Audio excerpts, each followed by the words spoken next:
Welcome to the Misfit One Lifestyles with Elizabeth Colin. She will awaken and connect with your Misfit One. Are you tired of the ups and downs in your life? Are you ready to live a healthy lifestyle once and for all? We are talking about all aspects of your life. Being fit is not just physical, it's also your mind and soul. Learn how to take steps in your life to move towards your goals. Elizabeth's goal is for everyone listening to the sound of her voice to get fit. Let's get focused, let's get intentional, and let's transform. Now here's your host, Elizabeth Colin. Hey guys, welcome to another episode of Misfit One Lifestyles with your girl, Elizabeth Colin, also known as Misfit One. All right, we are going to be talking to another dynamic woman. I mean, listen, so dynamic that she was in this 2023 top 50 most dynamic women in Charlotte. I mean, side note, remember I was in there too. Anyhow, Leslie Ellis, how you doing? I'm good, Elizabeth. How are you today? Good. I'm so excited to talk to you because, like I said, we were at that same event, but I don't remember if we were able to connect. I don't think so. There was a lot of women there. I mean, there was, probably 40 out of 50 were in the room. So, and family members, it was a lot of people. Yes. So that's why I'm so honored that you took time out to come and talk to us today, because you're doing some amazing work out there. Your company is Mindful Change Consulting. Meaningful Change Consulting. Oh, you know what I wrote down? Close enough. I wrote down mindful. I don't know why I did that, but meaningful. Same though, right? It's pretty darn close. It requires being mindful in order to make sure it's meaningful. Right. Okay. Tell us about you, one, and then tell us about your company.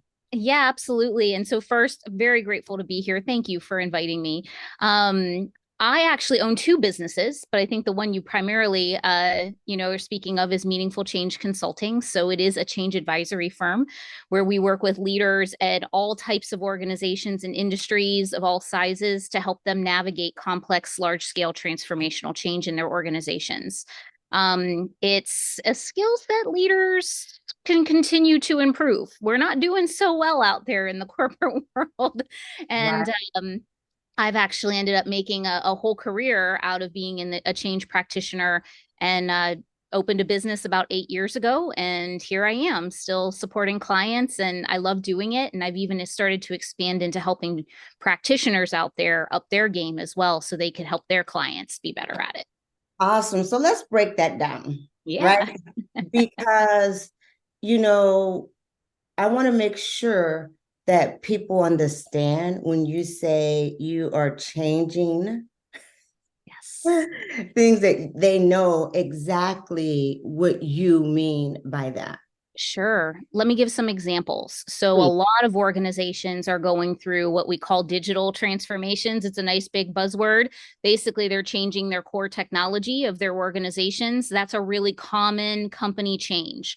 There's also the whole very popular topic of the future of work and remote work. That in itself is a huge change in the organizational world, and they're still navigating it. And then, of course, you see the different continuums of we're mandating when you have to be here, what time you have to be here. We're going to actually monitor your badge, to giving a lot of choice and autonomy to their employees, so everybody can determine which they think is working better. Those are some really real life examples. Companies also struggle with employee retention. And a lot of times it comes down to shifts in their culture that might be needed, or certain management techniques need to shift, or maybe they're not hiring the right people for their company. And so that's why there's turnover. There's all kinds of reasons it happens, but all of those are changes that organizations are dealing with constantly right now. There's plenty of others, but those are some really prominent ones that I think most people can understand. And let's dig in that because like you said, there are so many of them. But let's talk about, I want to really talk about the two that really, because I'm being a little selfish, guys, because I would talk about me. So, Let's talk about you. no, my company is doing, we want to talk about that digital switch, right? We literally just switched over systems. Ay, ay, ay, ay, ay, ay. Oh, honey. Tell me about it. I want to pull my hair out, like just every lock. However, it is so important to make the change. And as you can speak on, people are making the changes for different reasons. So let's talk about the reason of when you have outgrown your system, and one of the things, how do you know you have outgrown your system, right? Because a lot of times people keep trying to make it fit. How do they kind of know when it's time to make that change? Yeah, well, actually, you called out the one primary reason. When you're trying to make everything work and it's taking you more time than it should, a system or a technology is just meant to be an enabler of getting things done faster, more efficiently, more effectively. And if you're all of a sudden, it's more work to run the system than it is to leverage the system to help you do your work. That's a key indicator right there that you're spending way too much time managing the system as opposed to having the system help you manage your business. So that's a key indicator, especially for entrepreneurs and CEOs of smaller businesses. Right. Other indicators might be that it's an older technology and there might be new technology out there that is going to actually serve your business and your customers better. And that also leads to, you might be hearing your customers giving you feedback. Maybe they're not getting their automatic notifications. Maybe it's very difficult for them to sign into their side of the portal. Maybe it's just an inconvenience to them, or they don't want to use it and you need them to. Or there's a lot of glitches. Those are all customer service impacts, customer experience impacts. So you also might want to rethink your systems if you're leveraging your systems to support your customers that way. That's another really common reason I see smaller businesses make the shift. It's better technology out there that has a much better experience for those that are using it. Wow, that's a good point. Yeah, that sucks if the customer using it is complaining about getting stuff or not getting stuff. That's time for a change right there, Leslie. It is time for a change.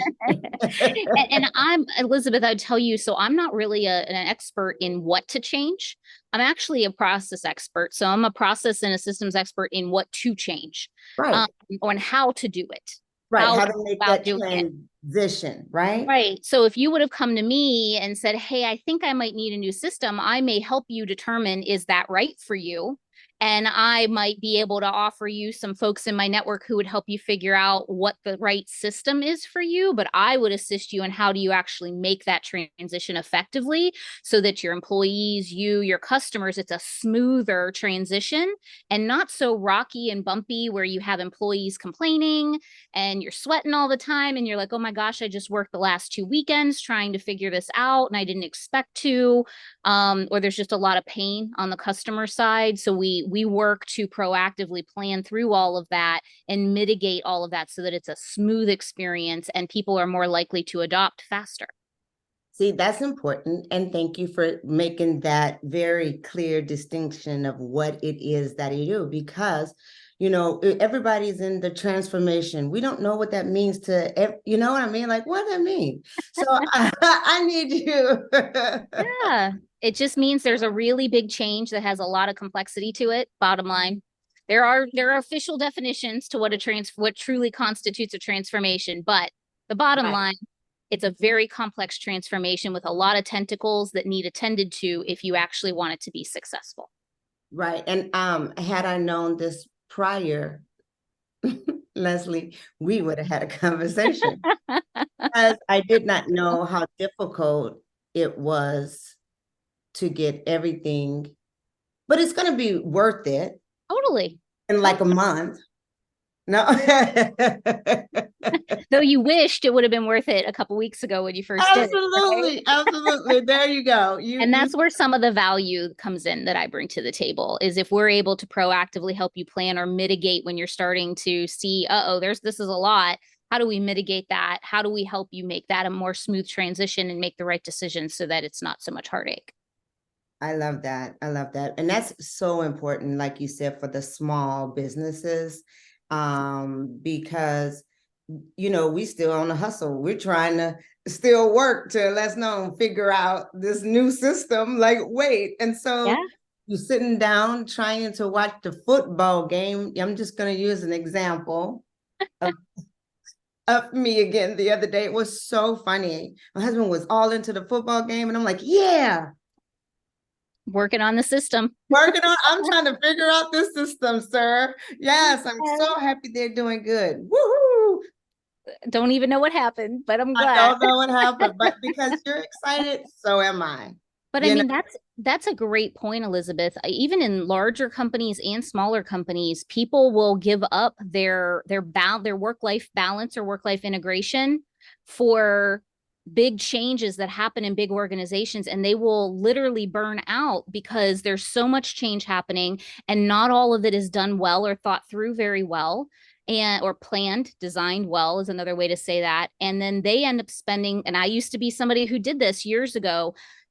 There was one, I was with a financial services company. I spent probably 3 months of my time fixing something that was not thought was a big impact for a change. I spent 3 months of my time, full-time plus, in the evenings, reworking it all to clean it all up because the senior executives of the company were like in a tizzy over what happened.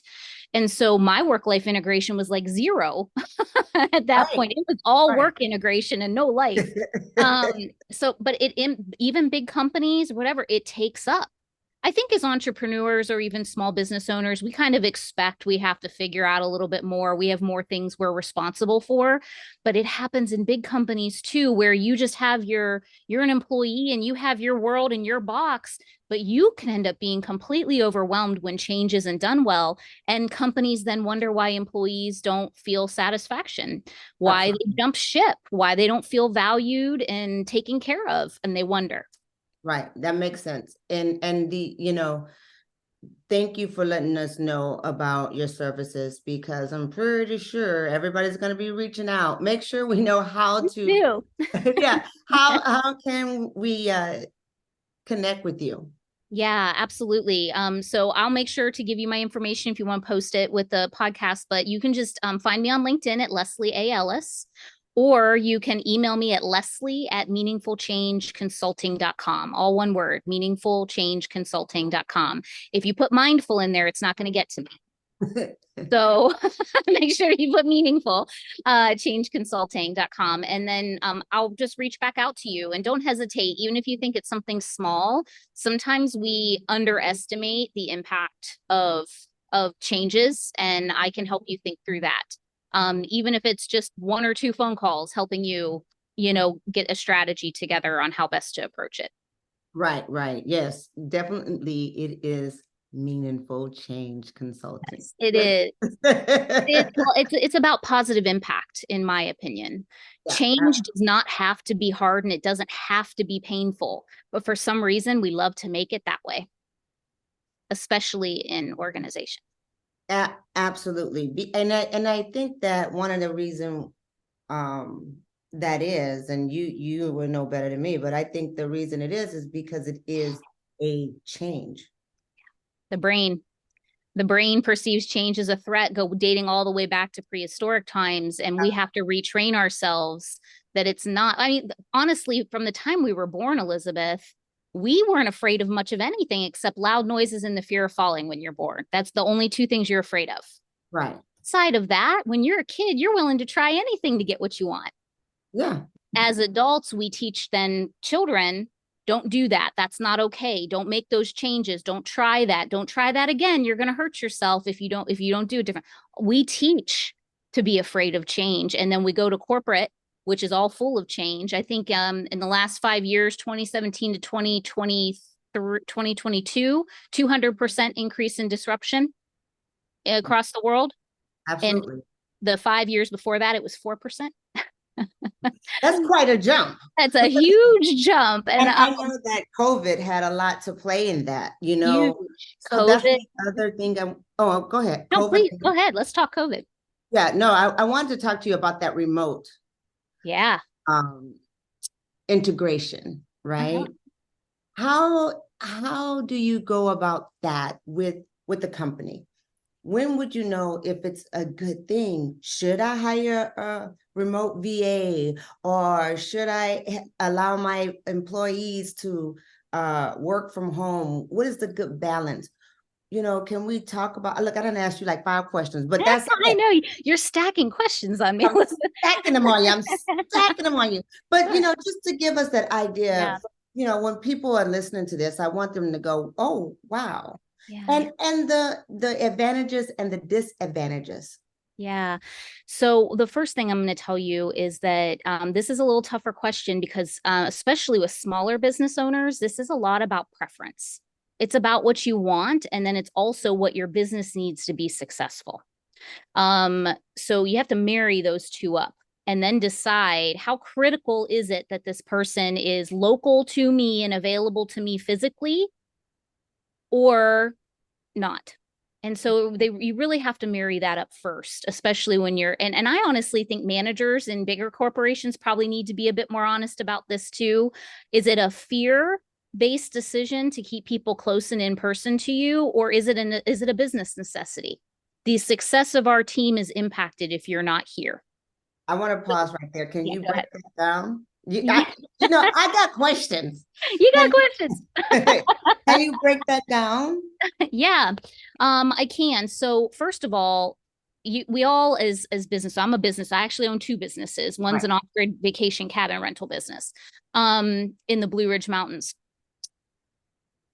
I have to ask myself, what's the vision for my company? What do I want for my company? And then I have to ask myself, what's it going to take in my business to get there? And be honest with myself about what's required and what allowances I'm willing to make in order to have what I want and develop the business to be what I need it to be. If I'm clear on that, which I'll be honest, I have to revisit it quite frequently because what I wanted a year and a half ago is actually a little different than what I want now. Right? Change. Right? So you have to be thoughtful and revisit it and be clear and then make decisions based on that. So if the decision before you is, do I bring in a new virtual assistant or do I bring in an executive assistant that's on site?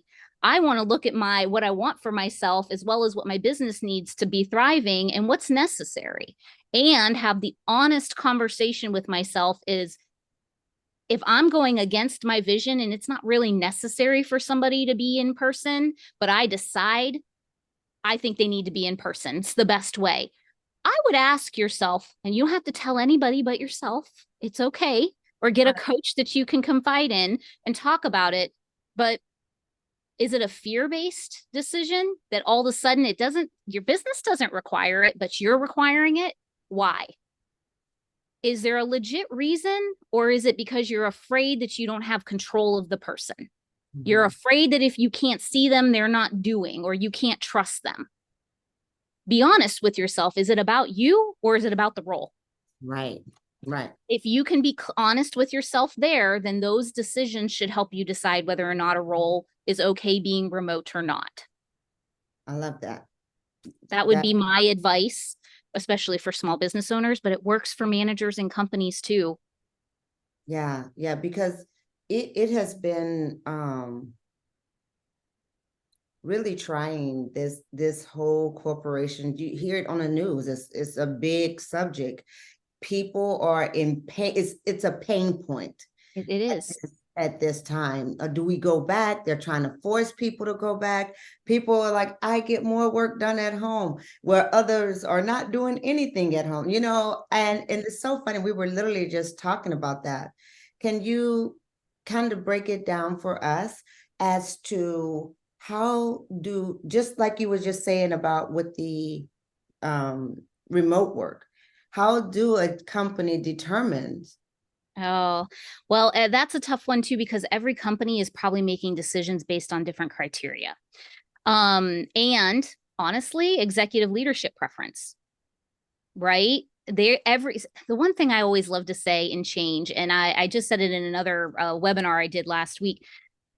Executives are people, they're humans, and they have all the same limiting beliefs and hangups the rest of us do, even though they have big responsibility in companies. That stuff doesn't go away just because you gave them a bigger title and more money. It doesn't.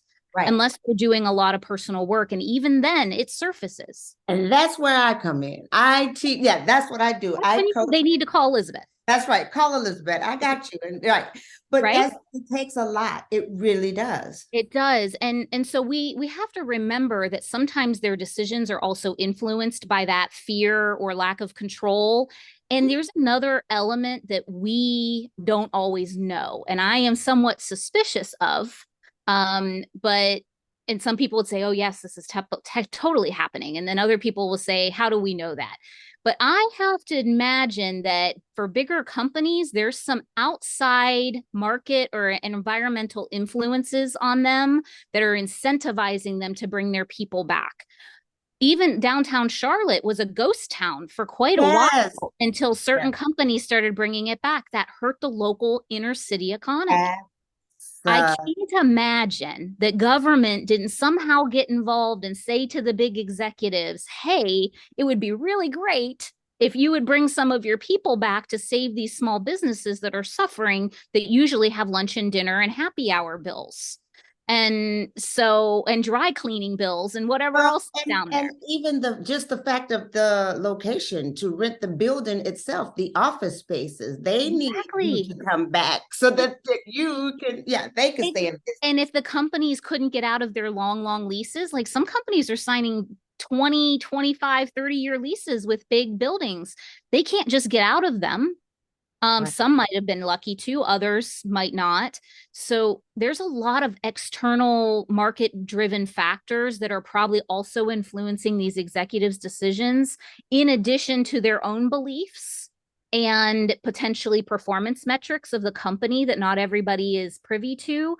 Where I think the breakdown happens, Elizabeth, is that we're not always transparent about the drivers of what is causing the change. We're afraid of what people will think if we tell them the truth. Ooh. And I'm a little bit more of, you know what? People actually understand way more. And if they're going to be upset about it, they were going to be upset about it anyways. Mm-hmm. But they will actually overcome it faster. Their brain will overcome it faster if you're more transparent, because their brains will pick the different characteristics and domains that speak to them to get them to a place of better balance with the change and get them there faster, even if they didn't like it. And if they're part of the small percent that really doesn't like it, they'll go to a new company. Right. But it's better to be transparent about the drivers, including the external ones, than it is to hide them and people make up their own stories. We love stories. We love to make them up, right? That belief system kicking in again.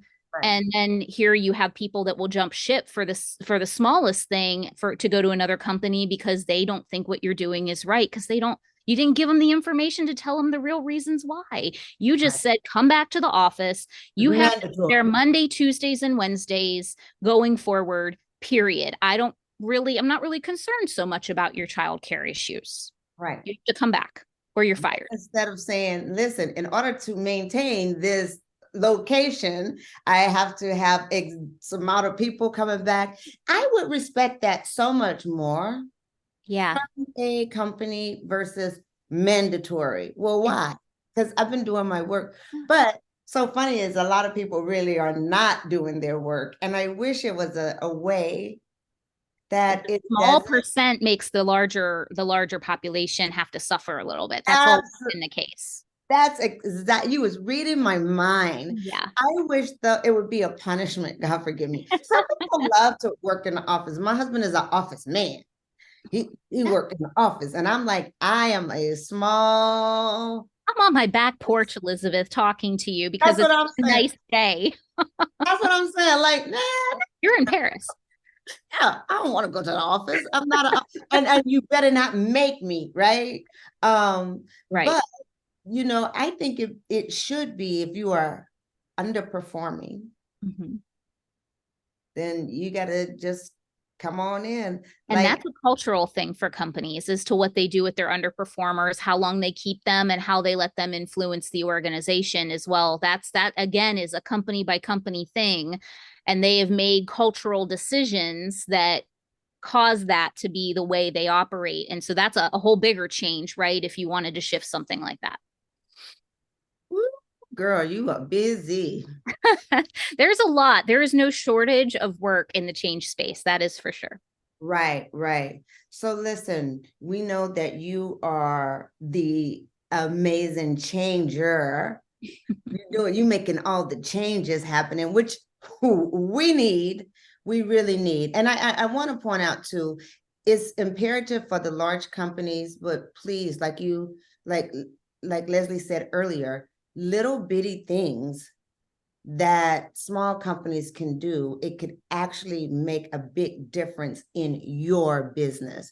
So never think of it as just, well, it's just 3 of us, or just 4 of us, or it's just, just me. Even that just me may need to have some assistance to make it a smoother transition for you to grow.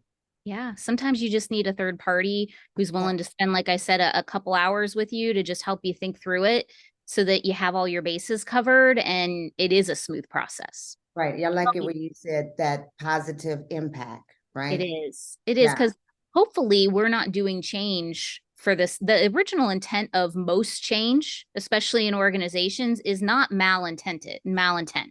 Right. Usually it's for some type of really beneficial outcome, but it gets lost.